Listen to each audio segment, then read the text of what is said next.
Donc, bonsoir. Nous sommes désolés du retard. On a eu un problème technique. Donc, on va attendre quelques minutes, là, le temps que les gens se connectent. Vraiment.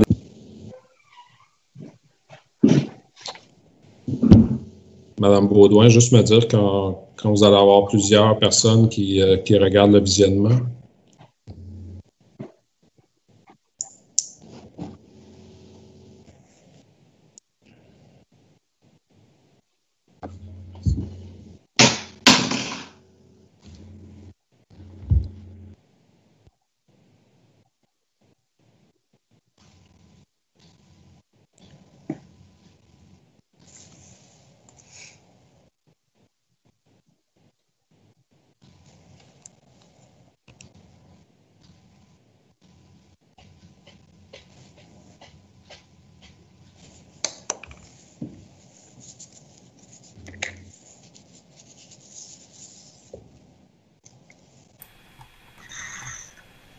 Donc, Monsieur le maire, nous avons 30 personnes de connectées. Nous pouvons débuter la séance. Bon, bien, excellent. Donc, ben, merci d'être là. Désolé encore du retard. On a eu un petit problème technique. Ben, je dirais un gros problème technique, hein, 20 minutes de retard, c'est pas un petit. Donc, nous sommes maintenant connectés. Donc, bienvenue à la consultation publique, donc du 19 octobre 2020. En lien avec la présentation du projet de règlement numéro 2020-223, donc citant la forêt de la Pinette d'Oka comme site patrimonial. Donc, je vais introduire, puis après ça, je vais laisser la parole à M. Charles-Élie Barrette, qui est directeur d'urbanisme et directeur général adjoint, et Mme Marie Daou, directrice générale. Donc, juste pour vous mettre en contexte, depuis plusieurs mois, le conseil municipal a pris la décision de protéger la Pinède, qui appartient à la municipalité d'Oka, qui est sur le territoire de la municipalité d'Oka, et la forêt aussi privée, qui est plus à l'est de l'Annonciation, qui appartient à un privé. Donc, qui est la forêt. Donc, le zonage a été changé pour en faire un zonage de conservation environnementale. Donc, ça a été adopté en octobre. Et puis, dans la suite du processus, c'est qu'on voulait en faire un site patrimonial municipal, ce qui est très différent là, du site patrimonial provincial québécois. Donc, je vais laisser M. Barrette un peu plus tard là, vous expliquer un peu la différence entre un site patrimonial municipal ou un site patrimonial québécois provincial. Donc, le but ultime du conseil municipal dans tout ça, c'est vraiment de tourner la page sur tout ce qu'on peut entendre là, par rapport à des projets futurs développer ces deux forêts-là. Puis là, ben, on vient vraiment l'officialiser. Donc, pour nous, cette forêt-là, elle a une histoire. Donc, cette forêt-là, elle a été plantée il y a 135 ans. Puis c'était une initiative du curé Daniel Lefebvre, qui était avec les prêtres de Saint-Sulpice. Donc, ça a été planté par les prêtres de Saint-Sulpice, les Blancs et les Autochtones pour retenir le sable. Car à chaque année, il y avait des éboulements de sable sur le village. Donc, pour protéger le village, le curé Lefebvre avait eu l'idée de planter cette forêt-là. Puis ça a fonctionné. Donc, c'est tout ça qui fait en sorte qu'on veut la protéger aujourd'hui, comme au niveau du zonage, conservation environnementale qui est déjà adopté, puis aussi d'en faire un site patrimonial. Donc, je vais laisser la parole à M.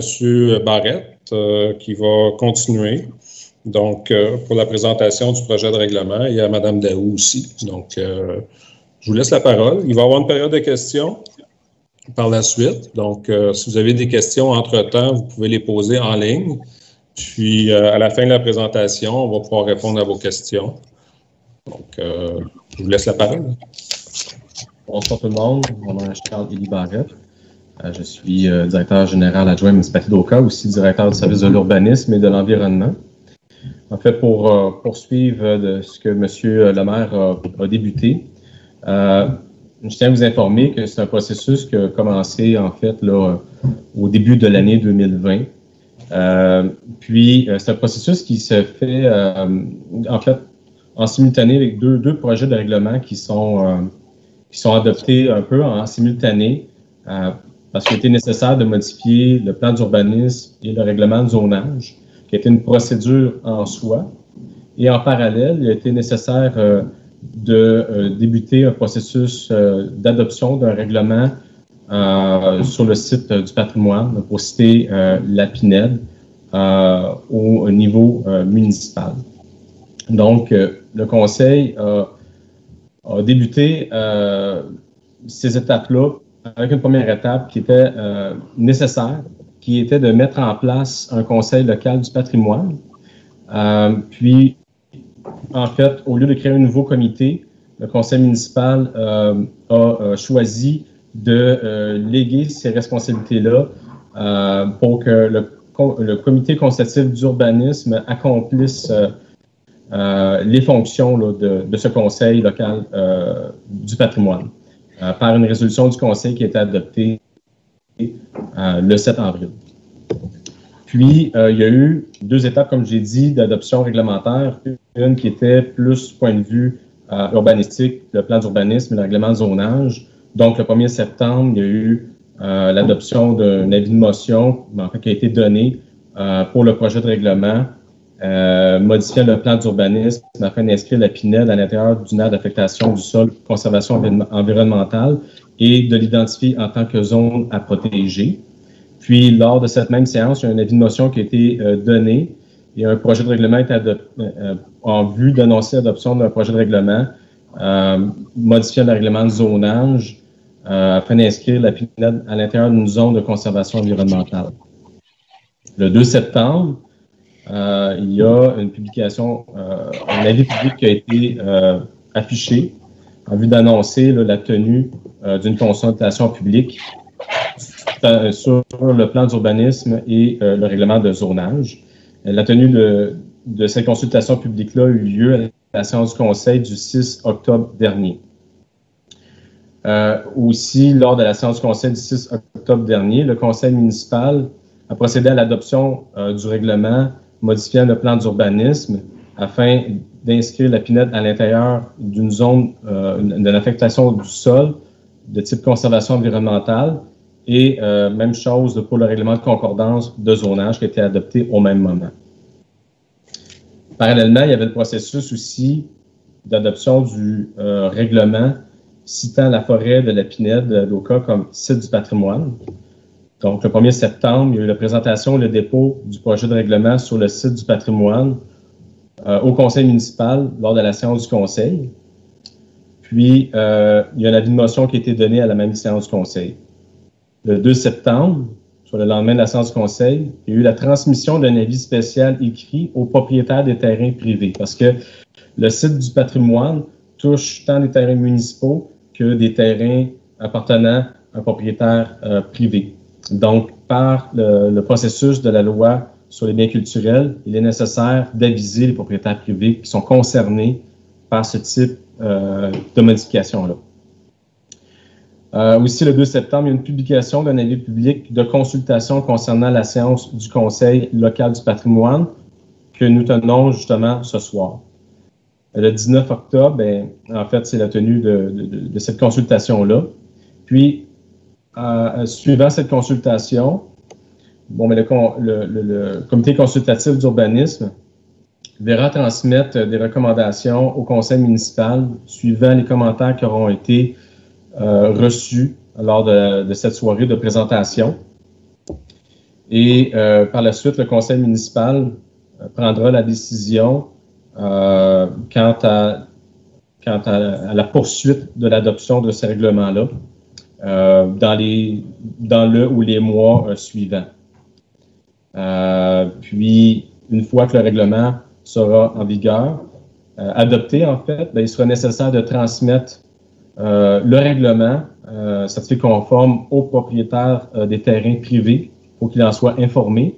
Et aussi, nous devrons transmettre une copie certifiée conforme de ce règlement au ministère de la Culture pour qu'il puisse l'inscrire à son registre du patrimoine culturel. Donc, en fait, c'est simplement, ça n'a rien à voir avec l'application au niveau provincial, mais c'est que le ministère, lui, a comme une banque de données de l'ensemble des règlements ou l'ensemble des lieux ou des biens qui sont cités au niveau municipal pour enrichir leurs connaissances et pouvoir partager ces connaissances-là à travers le Québec, tout simplement. Donc, c'est vraiment une citation au niveau municipal. Donc, le but, les responsabilités là, pour la municipalité dans ce type de règlement-là, c'est vraiment de pouvoir, en fait, de protéger la Pinède, toute cette grande forêt-là, mais aussi de pouvoir avoir un regard discrétionnaire sur les types d'interventions qui pourraient avoir lieu. Le règlement ne vise pas à tout interdire, mais c'est vraiment que s'il y a une action qui souhaite être réalisée dans cette forêt-là, que cette action-là puisse, en fait, faire lieu d'une demande au conseil avant que toute autorisation soit délivrée. Donc, c'est vraiment un mécanisme qui vise à pouvoir faire un suivi et une protection de notre patrimoine au quoi.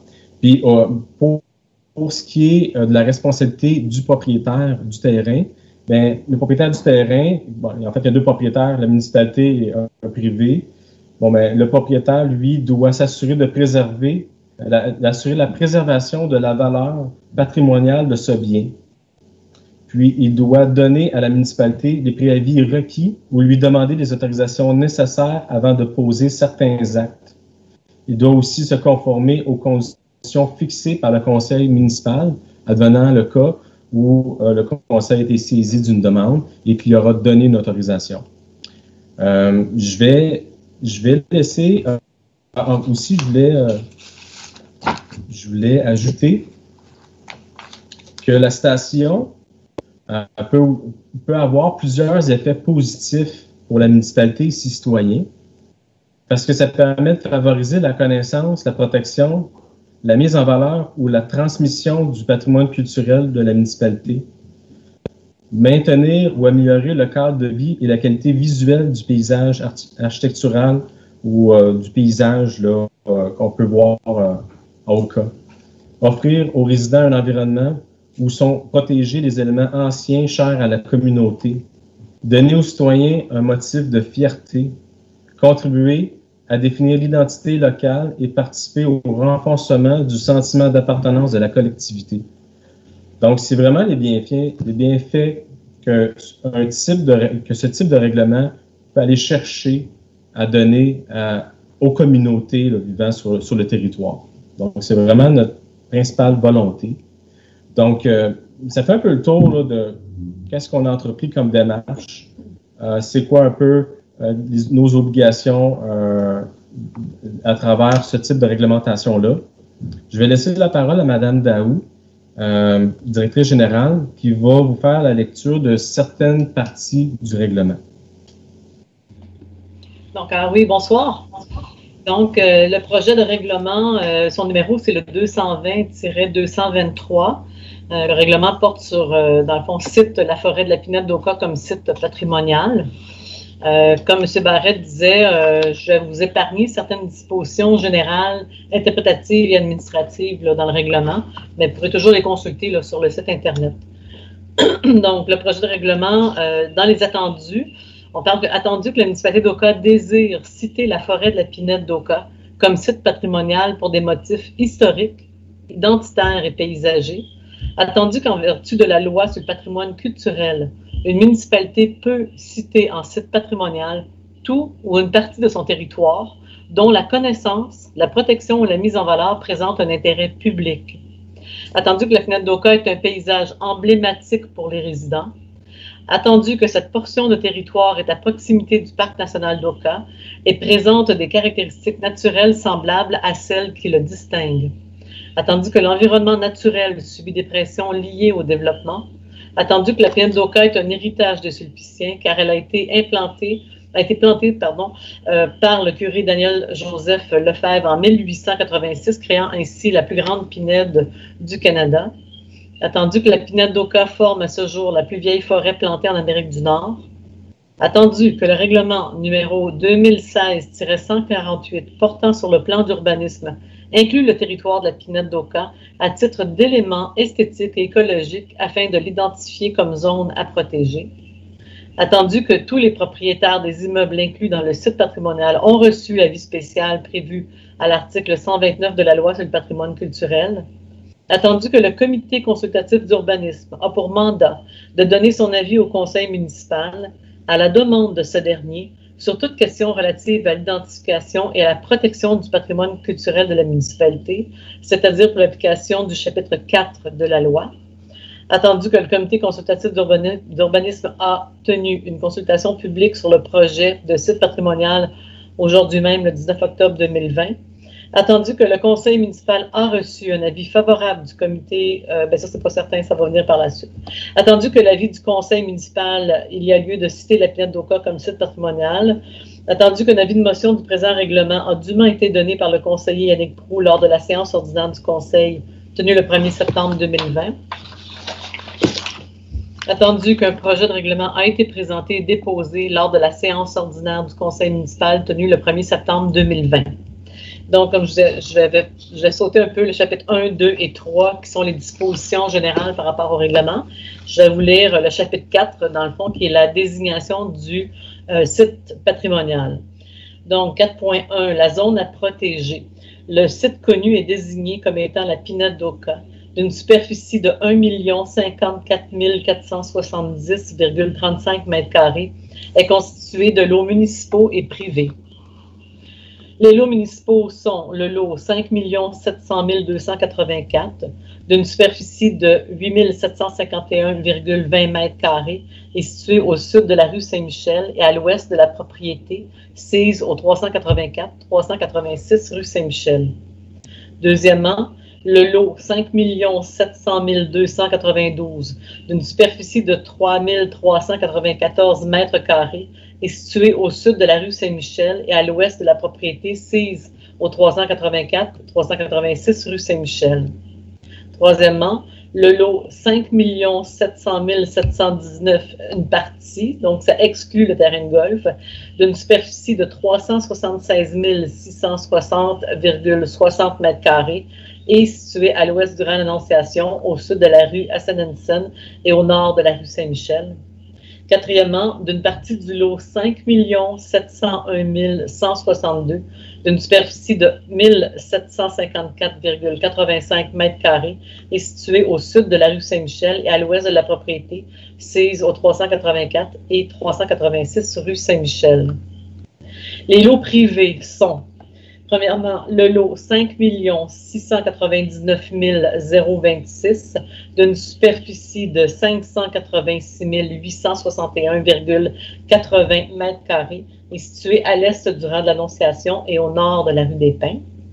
Deuxièmement, d'une partie du lot 5 701 307 d'une superficie de 72 707 m² est situé à l'ouest de l'emprise de rue projetée portant le numéro 5 699 077 et au nord de la rue des Pins. Troisièmement, le lot 5 701 309 d'une superficie de 4 340,90 m² est situé à l'ouest du manoir d'Oka et au nord du parc Optimiste. L'annexe A de ce règlement illustre la délimitation qu'on vient de vous montrer du site patrimonial de la pinède d'Oka pour faire partie intégrante du présent règlement. 4.2, composantes du site patrimonial. Le site patrimonial de la pinède d'Oka comprend les composantes suivantes sur le terrain. Premièrement, Une forêt de pins blancs et d'épinettes plantée à l'initiative du curé Daniel-Joseph Lefebvre en 1886. Il appartenait à la compagnie de Saint-Sulpice au Canada. Deuxièmement, le cours d'eau Raisin. Ce nom évoque le souvenir de Josiah Rising, enlevé en 1704 à Deerfield, Massachusetts, lors d'un raid canado-amérindien mené par Jean-Baptiste Hertel de Rouville. Il est dès lors confié à une famille Mohawk de la mission de Sault-au-Récollet. Baptisé, il prend le nom d'Ignace et il épouse en 1715 Abigail Nims, une jeune captive également enlevée à Deerfield lors du même raid. Avec le temps, le patronyme Rising est francisé pour devenir Raisin. Ignace Raisin a construit sa maison en 1721. Elle est maintenant la plus ancienne maison d'Oka. Leurs descendants l'ont occupée de façon continue jusqu'en 1953, soit pendant 232 ans.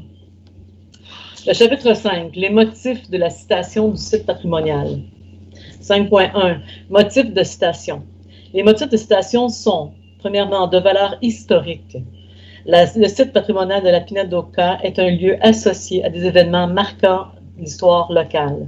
Cette pinède a été plantée par les Iroquois et les Amérindiens à l'initiative du curé Daniel-Joseph Lefebvre dans le but de protéger le village d'Oka de l'ensablement causé par le défrichage de cette terre. La pinède d'Oka est donc un héritage des Sulpiciens, en créant ainsi la plus grande pinède du Canada en 1886 et formant à ce jour la plus vieille forêt plantée en Amérique du Nord. Le site patrimonial de la Pinède d'Oka est aussi connu pour avoir été le lieu de la crise d'Oka survenue en 1990. Deuxièmement, de valeur identitaire. Ce site contribue au sentiment d'appartenance de la communauté. Il est au cœur de la vie active des communautés des territoires Mohawk et Iroquois, en leur offrant des sentiers de marche pour y apprécier la faune et la flore. Il favorise le contact avec la nature, génère la quiétude et le ressourcement. Troisièmement, de valeur paysagère. Ce site s'élève au-dessus de la municipalité, en haut de talus. La plupart des axes routiers nord-sud offrent une percée visuelle sur la Pinède, ce qui donne l'impression que la municipalité est entourée d'une ceinture verte. Les deux principaux axes routiers traversant la Pinède et permettant d'apprécier sa qualité paysagère sont la route 344 et le rang de l'Annonciation. De plus, la Pinède peut être aperçue de la région de la Montérégie lorsque les touristes empruntent le traversée à partir d'Hudson et à de multiples endroits sur le lac des Deux-Montagnes pour les plaisanciers en bateau. Il est aussi visible à partir du calvaire d'Oka, situé dans le parc national d'Oka. Chapitre 6. Effet de la citation du site patrimonial. 6.1. Obligation de préserver la valeur patrimoniale. Le propriétaire d'un bien patrimonial cité doit prendre les mesures nécessaires pour assurer la préservation de la valeur patrimoniale de ce bien. 6.2. Obligation d'obtenir une autorisation du conseil municipal. Nul ne peut, sur un site patrimonial cité, sans l'autorisation préalable du conseil municipal, poser l'un des actes suivants. Premièrement, abattre un arbre ou aménager la forêt. Chemin forestier, coupe à blanc, coupe d'assainissement, coupe de conservation, coupe forestière et coupe partielle. Deuxièmement, réaliser un ouvrage de remblai ou de déblai. Troisièmement, procéder à la construction d'un bâtiment ou ériger une construction. Quatrièmement, diviser, subdiviser, rediviser ou morceler un lot. Avant de décider d'une demande d'autorisation, le conseil municipal prend l'avis du comité consultatif d'urbanisme. Il peut aussi poser des conditions additionnelles dans son autorisation. L'autorisation du conseil est retirée si le projet visé par la demande n'est pas entrepris 1 an après la délivrance de l'autorisation ou s'il est interrompu pendant plus d'1 an. 6.3. Refus. Le conseil doit, sur demande de toute personne à qui une autorisation prévue à l'article 6.2 est refusée, lui transmettre un avis motivé de son refus et une copie de l'avis du comité consultatif d'urbanisme. 6.4. Obligation de demander un préavis à la municipalité.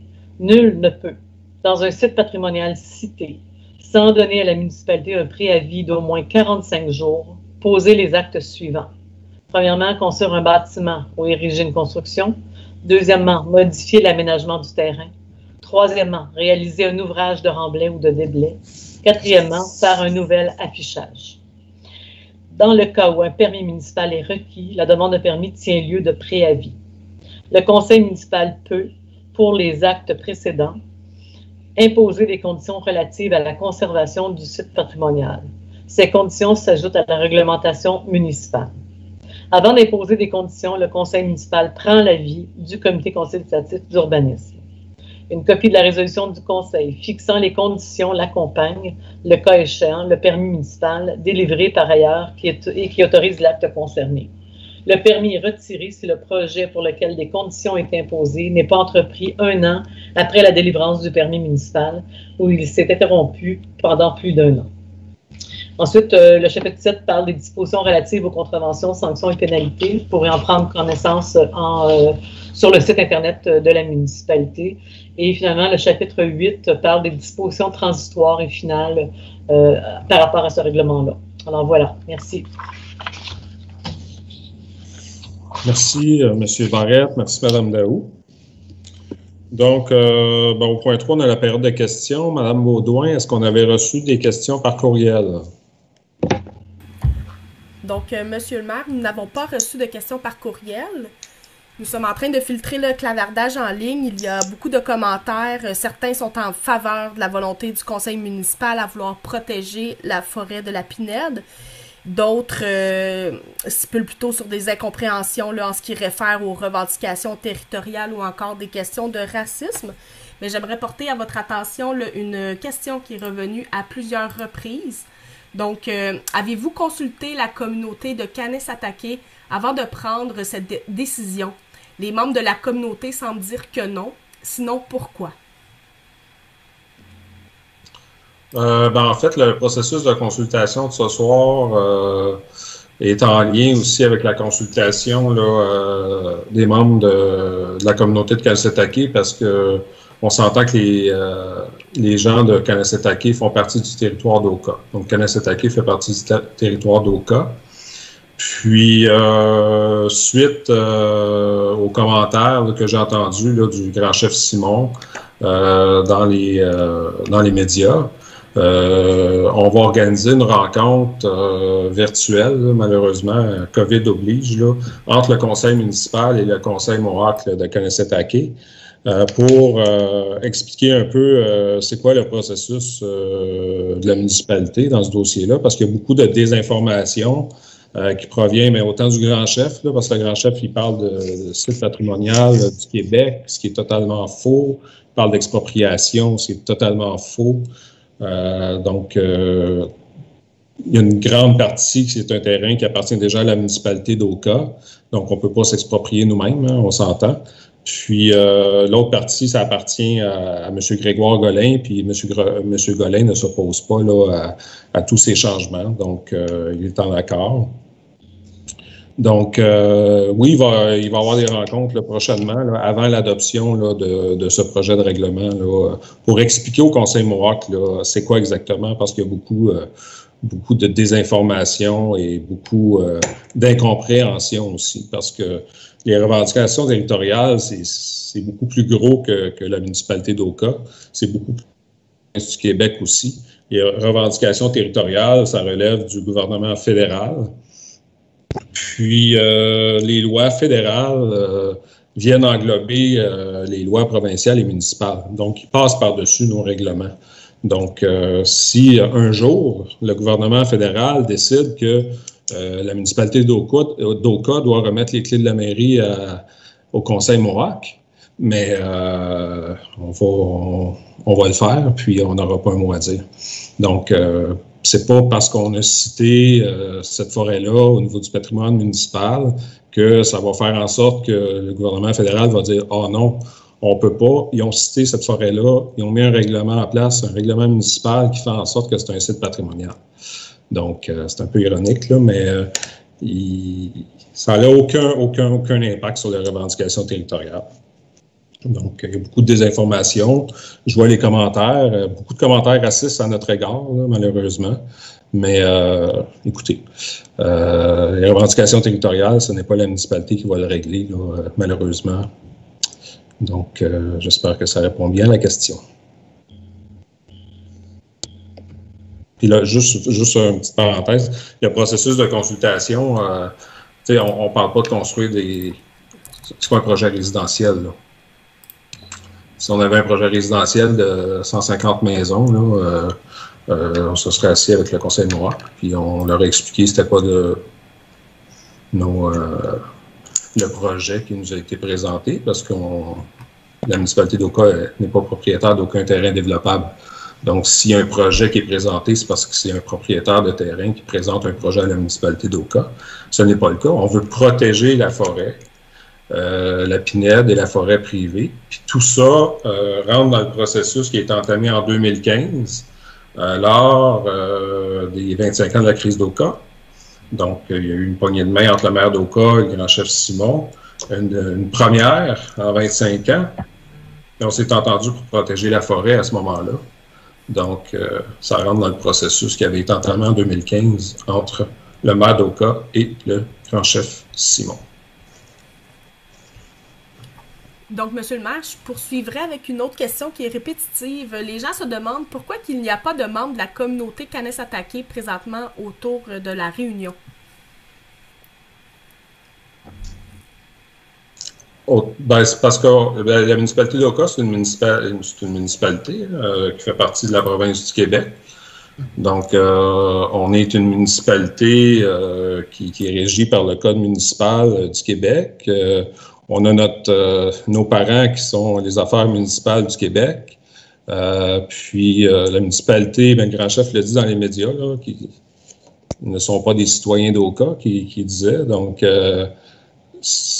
il y a une distinction entre la municipalité d'Oka et Kanesatake. Donc, puis au niveau de la réglementation, Madame Daou, je vais vous laisser répondre là-dessus, là, mais il nous exigeait que la consultation soit faite là, devant un comité Nous, c'est le CCU de notre côté, mais je vais vous laisser aller, Mme Daou, là, pour clarifier ça. Ou Charles-Élie. La procédure prévoit que la consultation est faite devant, là, on le fait devant le comité consultatif d'urbanisme. Dans le fond, il pourrait y avoir un conseil local du patrimoine. Vu qu'on n'en a pas, parce qu'on n'a pas ces événements-là comme très souvent, la loi prévoit qu'on peut effectivement désigner le comité consultatif d'urbanisme pour agir comme conseil local du patrimoine. Et c'est eux qui font la consultation ce soir. Donc, le CCU, le comité consultatif d'urbanisme, va recevoir, dans le fond, les commentaires pour leur aider après ça à formuler leur avis pour présenter au conseil municipal.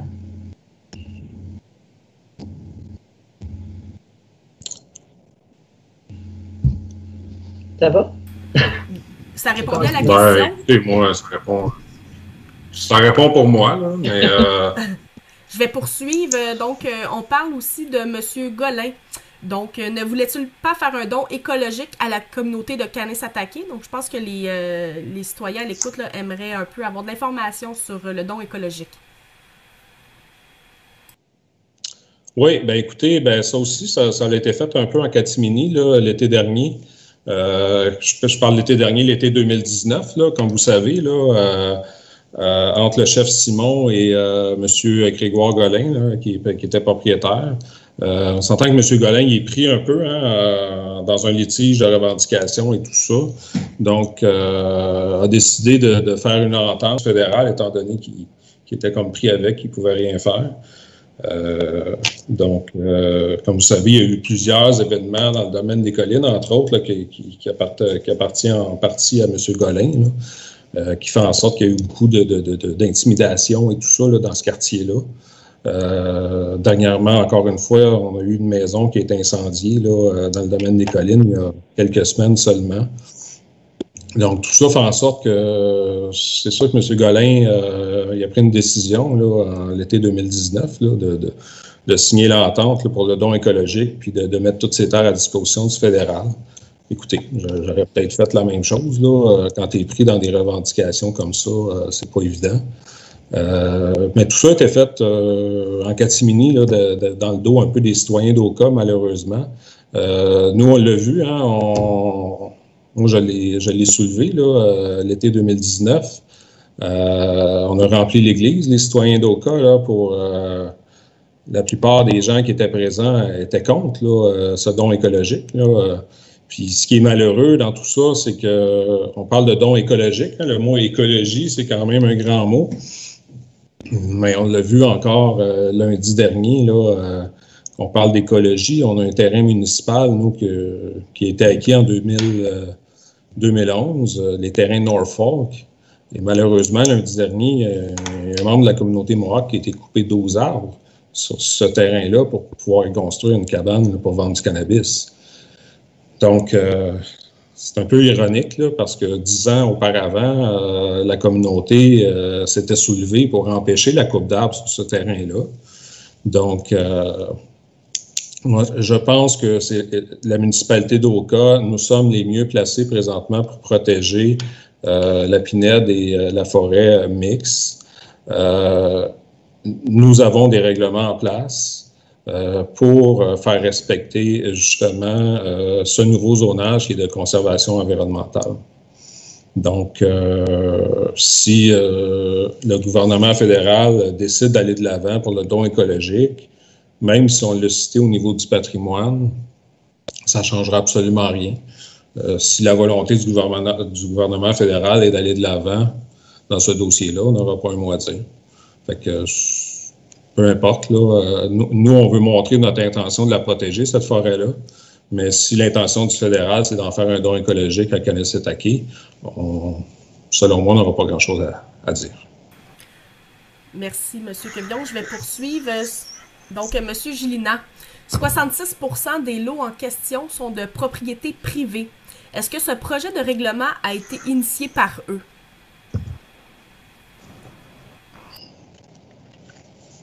Non, c'est un projet de règlement qui a été initié par la municipalité d'Oka. Puis on a rencontré le propriétaire en question. Puis le propriétaire en question, on lui a parlé qu'on voulait changer le zonage pour en faire une conservation environnementale. Puis par la suite, on voulait en faire un site patrimonial. Donc, il était au courant de nos démarches. Puis, comme je vous ai dit tantôt, M. Golin ne s'est pas opposé, il ne s'opposera pas non plus à ce changement de zonage et à ce projet de règlement pour en faire un site patrimonial.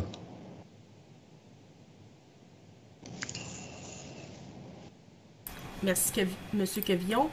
On va poursuivre avec une question du Conseil Mohawk de Kanessetake. Donc, vous dites de vous être entendu en 2015 avec le grand chef Simon pour protéger la pinède. Alors, pourquoi pensez-vous non seulement le chef Simon de ce processus ainsi que toute la communauté?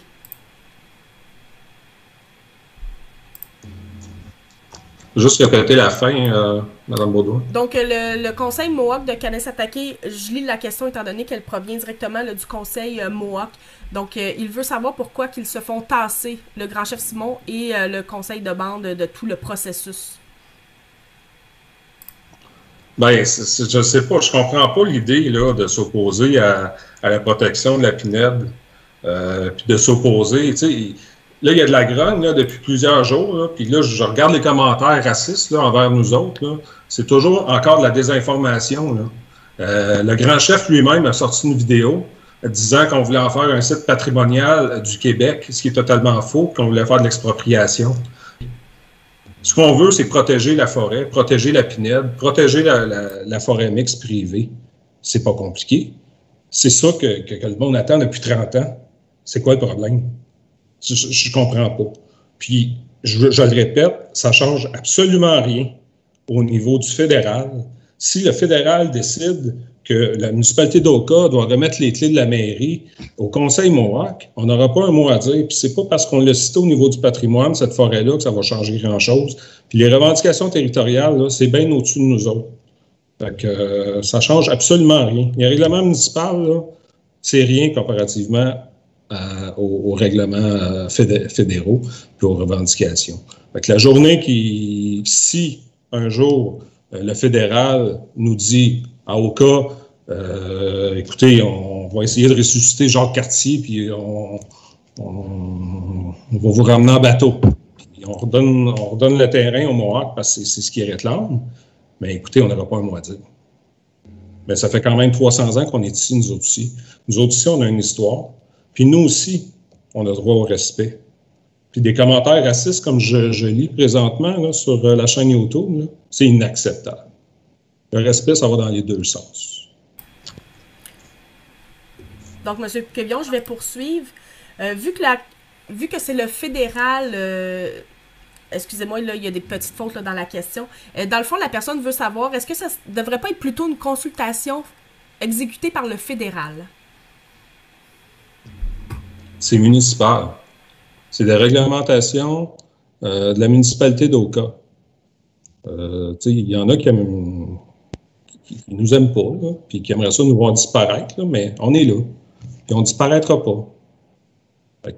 Puis ça, c'est du ressort de la municipalité d'apporter des règlements comme ça pour pouvoir protéger certains espaces, certaines forêt dans la municipalité. Puis je le répète, c'est attendu depuis 30 ans. On le fait aujourd'hui, qu'on se fait piocher sur la tête. Je comprends pas. Je la comprends vraiment pas. Je veux dire, je suis sans mots. Désolé. Désolé. Je sais pas si j'ai répondu à la question. Là. Excusez-moi. On comprend, M. le maire. Est-ce que j'ai répondu à la question, Mme Baudouin? Oui. C'est sûr qu'il y a plusieurs questions qui sont plutôt des commentaires. On va y aller avec une question plus constructive. Donc, une question de Mme Julie Tremblay. Si ceci est une consultation et que vous utilisez nos commentaires pour vous ajuster, quels sont les ajustements que vous comptez faire suite à ce que vous lisez? Donc, dans le fond, le processus suite à la consultation publique de ce soir. J'ai manqué un bout, là, ça a coupé un bout, désolé, Mme Baudouin, juste répéter. Aucun problème. Donc, ceci est une consultation publique. En quoi les commentaires qui sont inscrits, dans le fond, par la population, là, va être constructif pour la municipalité d'Oka? Bien, dans le fond, c'est un processus légal. C'est une obligation. On doit le faire. Donc, on suit les règles qu'on nous impose au niveau du ministère des Affaires municipales. Donc, c'est ce qu'on fait ce soir. On fait une soirée de consultation, comme on nous l'exige.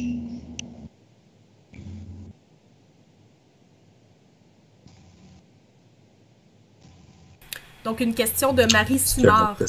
Est-ce qu'il y a une proposition concrète de la communauté de Kanesatake avec ce territoire? Comment ils entrevoient la protection du patrimoine? Non, ben écoutez, je ne veux pas revenir là, dans les débats puis qu'on a connus l'été 2019, mais ce qui est malheureux, puis même le grand chef Simon puis le chef Bonspiel l'ont dit là, dans une entrevue au Eastern Door. Malheureusement, ils n'ont pas le contrôle de leur territoire. Ils ne contrôlent pas ce qui se fait sur leur territoire, ce qui est très, très malheureux. Donc, nous, c'est sûr que d'aller de l'avant avec ce genre de zonage-là, c'était vraiment pour protéger parce que les terrains qui ont été rachetés par le fédéral après la crise d'Oka sont faciles à identifier. C'est les terrains qu'il y a des cabanes à cigarettes et des cabanes à cannabis qui ont été construits dessus. Donc, ces terrains-là appartenaient à la municipalité d'Oka avant. Ils ont été rachetés après 90. C'est devenu des terres fédérales. Puis, on voit qu'est-ce qu'on en fait comme utilité aujourd'hui. Donc, c'est l'inquiétude qu'on a de notre côté. C'est que si cette forêt-là devient propriété de Kanesatake avec le don écologique, étant donné que le Conseil Mohawk ne contrôle pas ce qui se fait sur son territoire, qu'est-ce qui va arriver dans cette forêt-là? Donc, c'est une grosse inquiétude. C'est une inquiétude qui est partagée par le Conseil Mohawk, malgré ce qu'ils vont dire. Eux autres même l'avouent qu'ils ne contrôlent pas ce qui se passe sur leur territoire. Fait que s'il y a 2, 3 membres, puis je ne veux pas mettre tous les membres de la communauté Mohawk dans le même panier parce qu'il y a une grosse majorité de la communauté Mohawk à qui je parle. Encore aujourd'hui, j'ai parlé avec des membres de la communauté Mohawk de Kanesatake qui ne sont pas d'accord avec ce qui se passe sur le territoire. Puis ils me disent, lâchez pas, monsieur le maire, on est content, enfin quelqu'un s'occupe de nous. Donc, Je crois que présentement, le Conseil Mohawk n'a pas la capacité de protéger cette forêt-là, étant donné qu'ils ne contrôlent pas leur territoire. Ils ont un grand bout de chemin à faire. Puis on l'a vu avec le site GNR Recycling. Ça fait 5 ans là, que c'est un désastre environnemental, là, cette histoire-là. Là. Donc, on ne veut pas que ça se retrouve là, dans la belle forêt qu'on a présentement. Là. Puis ça pourrait arriver, parce que présentement, ça existe en pleine zone agricole. Donc, il y a des faits, là. Il y a des faits, il y a du concret. Donc, c'est pas inventé, puis c'est pas du racisme, puis c'est pas... peu importe la couleur qu'on a de notre peau, là, quand il y a des gestes qui sont posés comme ça, c'est pas une question qu'on est mohawk, qu'on est blanc, qu'on est... peu importe la couleur, je veux dire, il y a du concret. Encore lundi passé, je le répète, 12 arbres ont été coupés sur un terrain municipal qui est zoné conservation environnementale. Malgré ça, on est allé couper des arbres sur ce terrain-là. Donc, on veut bien travailler en collaboration avec Kanessetake, mais il faudrait qu'ils fassent un gros ménage dans leur carré de sable avant de venir jouer dans notre carré de sable, puis venir nous dire dans notre carré de sable quoi faire, quoi ne pas faire. Il faut montrer l'exemple, qu'ils montrent l'exemple sur leur territoire, puis par la suite, ça va nous faire plaisir d'avoir une belle collaboration. Là. Donc, M. le maire, je vais poursuivre avec une question qui s'éloigne un peu du sujet comme le cours de la discussion. Donc, à vous de juger là, si vous voulez ramener à l'ordre, dans le fond, les questions vers le règlement là, qui fait présentement l'objet de la consultation. La question, comment Oka cherche-t-elle à travailler concrètement au travail de réconciliation avec Kanessetake dans ce contexte? Les réconciliations, ça va dans les deux sens. Nous, c'est certain que, puis moi-même, les citoyens qui sont à Oka depuis quelques années, quand je me suis présenté en 2013 comme conseiller municipal, je parlais de réconciliation avec la communauté de Mohawk. J'ai été élu quelques mois, le maire a démissionné, je me suis présenté en 2014 à la mairie, j'avais le même discours, rapprochement avec la communauté Mohawk. Qui, en passant, il y a des quevillons à Oka qui sont Mohawk. Donc, puis j'ai des amis qui sont Mohawk. Donc, on fait tous partie de la même communauté, on partage les mêmes commerces et tout ça. Puis, ça va bien en général. Excusez, j'ai perdu le fil un peu, Mme Beaudoin. Juste répéter la question, juste que je me remette dedans. Aucun problème, M. Quevillon. C'est sûr que, comme je disais en préambule, là, ça s'éloigne un peu de la consultation publique de ce soir là, sur le règlement de la PINED. Donc, on se demandait là, comment Oka cherche-t-elle à travailler concrètement au travail de réconciliation avec Kanessetake dans ce contexte? Ben, c'est pas compliqué.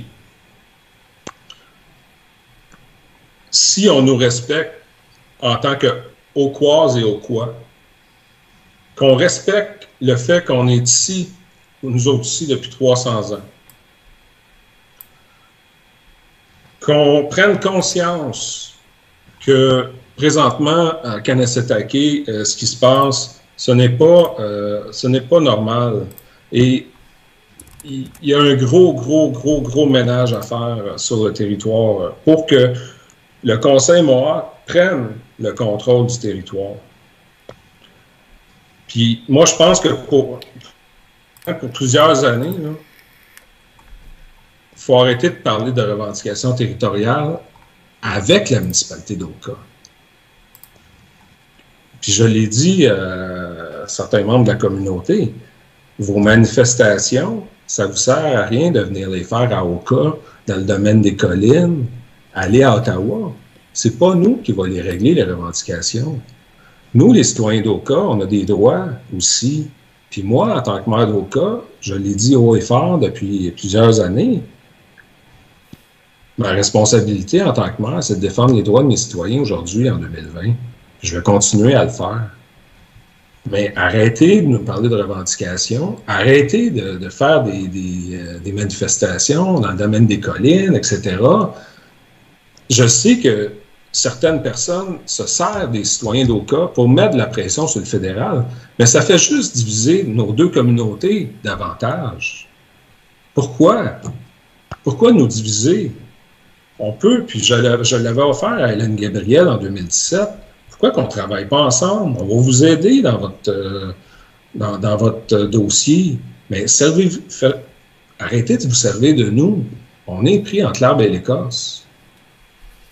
Donc, pour plusieurs années, là, selon moi, il faudrait que chacun joue dans son carré de sable, qu'on essaie d'arrêter de se mêler là, de ce qui se passe dans la municipalité d'Oka, qu'on nous laisse gérer notre municipalité comme qu'on veut bien la gérer, puis les revendications, mais qu'on s'adresse à Ottawa, puis qu'on regarde, je vais utiliser mon terme, là, mais qui se regarde dans le miroir avant de dire aux autres, vous agissez pas correctement. Il y a beaucoup de choses concrètes à Kanesatake qui sont inacceptables.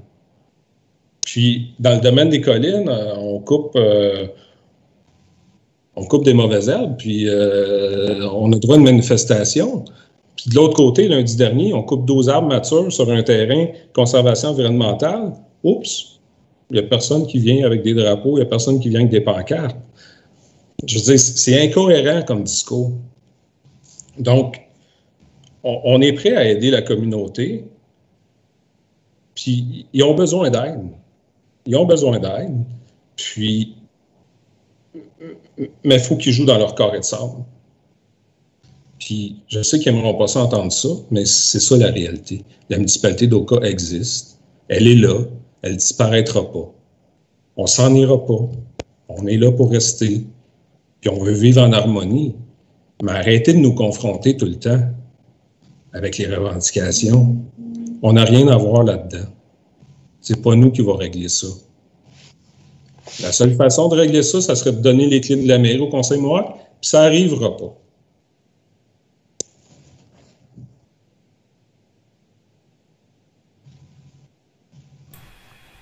Donc, on va ramener ça là, à la consultation là, du site patrimonial. C'est sûr que ça déborde un peu. Là. On a des enjeux quand même importants à Oka, là, mais on veut la paix. C'est ça qu'on veut. On veut la paix entre les deux communautés. Puis pour avoir la paix, il faut se respecter mutuellement. Il faut respecter qu'on est là. Appelez-nous des colons si vous voulez, mais on est là. Puis on est des colons, puis on est des gentils colons. Prenez à nous connaître.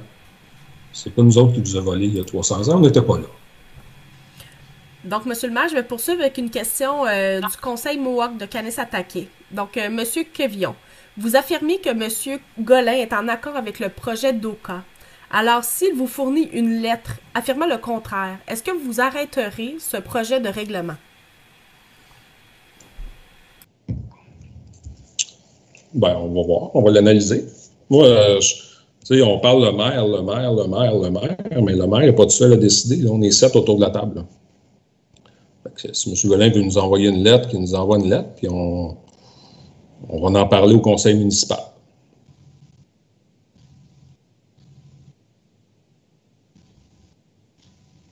Merci, M. Quevillon. Donc, les commentaires continuent là, de fluctuer là, autant en faveur ou en défaveur du projet de règlement qui est présenté ce soir à la population.